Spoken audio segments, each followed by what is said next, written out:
రెండో రోజు global summit లో పాల్గొన్నారు సీఎం రేవంత్ రెడ్డి. డిసెంబర్ 9 తెలంగాణ ప్రజలకు పర్వదినమన్నారు. తెలంగాణ ఏర్పడిన తర్వాత మొట్టమొదటిసారి ఏర్పడిన పాలన ఇందిరమ్మ పాలన అంటూ కొనియాడారు.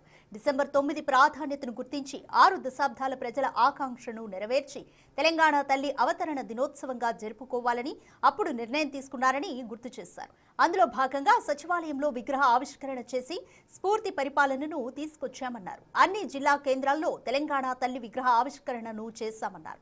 అభివృద్ధిని ముందుకు తీసుకువెళ్లేందుకు ప్రభుత్వం ఈ నిర్ణయం తీసుకుందన్నారు సీఎం రేవంత్ రెడ్డి. తెలంగాణ రాష్ట్రం ఏర్పడిన తర్వాత మొట్టమొదటిసారి ఏర్పడిన ప్రజాపాలన ఇందిరమ్మ రాజ్యంలో డిసెంబర్ 9కు ఉన్న ప్రాధాన్యతను గుర్తించి 60 సంవత్సరాల ప్రజల యొక్క బలమైన ఆకాంక్షను నెరవేర్చిన పర్వదినాన్ని తెలంగాణ తల్లి అవతరణ దినోత్సవంగా జరుపుకోవాలని తెలంగాణ రాష్ట్ర ప్రభుత్వం అధికారిక నిర్ణయం తీసుకొని ప్రతి సంవత్సరం డిసెంబర్ 9 నాడు తెలంగాణ తల్లి ఆవిష్కరణ ఉత్సవాలను జరుపుకుంటున్నాం. అందులో భాగంగానే ఈనాడు పోయిన సంవత్సరం రాష్ట్ర పరిపాలనకు కేంద్రమైన సచివాలయంలో తెలంగాణ తల్లి విగ్రహ ఆవిష్కరణ చేసుకొని ఒక స్ఫూర్తిని పరిపాలనలో తీసుకొచ్చినాం.